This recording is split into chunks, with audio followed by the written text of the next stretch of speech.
மக்கள் தொகை அடிப்படையில் பார்த்தோம்னு சொன்னா தமிழகம் முழுக்க 1,25,00,000 பேர் நமது முத்தரையர் மக்கள் வாழ்ந்து கொண்டிருக்கிறோம். அதுல 80,000 to 90,00,000 பேர் ஓட்டு போட தகுதி உடையவர்கள். நம்ம சமூகத்தில் பெரும்பான்மையான சாதி வரலாற்று ரீதியா பார்த்தோம்னு சொன்னா 1000 கால வரலாறு கொண்ட ஒரு சமூகம் நம்ம முத்தரையர் சமூகம். அப்படி இருந்தும் கூட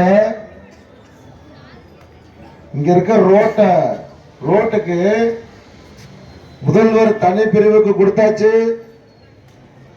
அதன் பிறகு மற்ற அதிகாரிகளை பார்த்து கொடுத்தாச்சு. இன்ன வரைக்கும் நடவடிக்கை எடுக்க மாட்டான். என்ன காரணம் தெரியுங்களா? பெரும்பான்மையான சாதிதான். ஆனா ஆர்ப்பாட்டம் போராட்டம் செய்யாத சாதின்னு நினைக்கிறான். எல்லாத்துக்கும் மனு கொடுத்தோம். ஒரு தடவை வீதியில வந்து போராடணும். போராட்டம் மட்டும்தான் நம்ம வாழ்க்கையில ஒரு தீர்வை கொடுக்கும். ரோடு இல்ல, தண்ணி இல்ல, தெருவிளக்கு இல்ல, பால்வாடி இல்ல, ரேஷன் கடை இல்ல. எல்லா கிராமத்திலையும் சொல்றேன். நான் போன கிராமத்துல இதெல்லாம் இல்ல. ஏன் இல்ல? இதுக்காக நம்ம மனு கொடுப்போம். அதிகபட்சம் ஒரு பெட்டிஷனை கொடுப்போம். அதிகாரி பயப்பட மாட்டான், செய்ய மாட்டான், விட்டுருவோம். இனிமே அப்படி இருக்க கூடாது.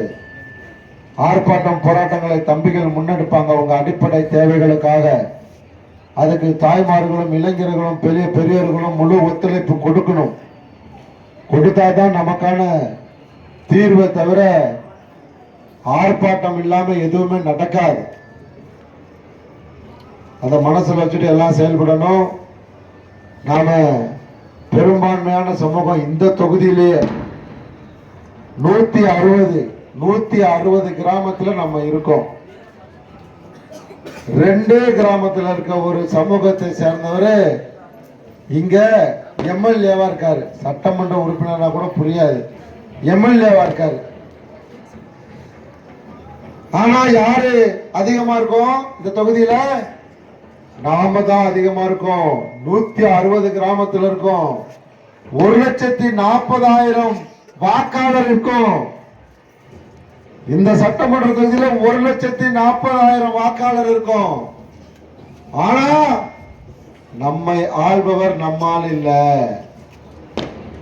ஓட்ட மாத்தி போடுறோம். எதுக்காக போடுறோம் அப்படின்னு உங்களுக்கு தான் தெரியும். காசா வாங்கிட்டு போட்டோமா, எதுக்காக போட்டோம்னு முடிவு பண்ணிக்கங்க. இதையெல்லாம் வச்சுதான் அதிகாரிகள் கூட இப்ப மதிக்க மாட்டான். அரசு அதிகாரி கூட இந்த சாதிய 1500 கிராமத்துக்கு தமிழ்நாடு முழுக்க போயிருப்பேன். அதுல 1450 கிராமத்துல அடிப்படை வசதியே கிடையாது. கேட்க யார் இருக்கான்னு நினைக்கிறான். நாங்க இருக்கோம். தமிழர் தேசம் கட்சியும் வீரமுத்திரர் சங்கமும் அதிகாரிகளை நிம்மதியா தூங்க விட மாட்டோம். அதை மட்டும் நீங்க மனசுல வச்சுக்கோங்க. தமிழகத்திலே நம்ம கட்சி சார்பில் சங்க சார்பில் எங்க அதிகமான ஆர்ப்பாட்டம் போராட்டம் நடக்குதுன்னா நத்தம் தொகுதியில தான் நடத்துறோம். நத்தம் மக்களுக்காக தான் நடத்துறோம். இங்க இருக்கக்கூடிய தம்பிகள் ரொம்ப ஆர்வமா சமூக பணி செய்யறாங்க. அவங்களுக்கு நீங்க முழு ஒத்துழைப்பு கொடுங்க.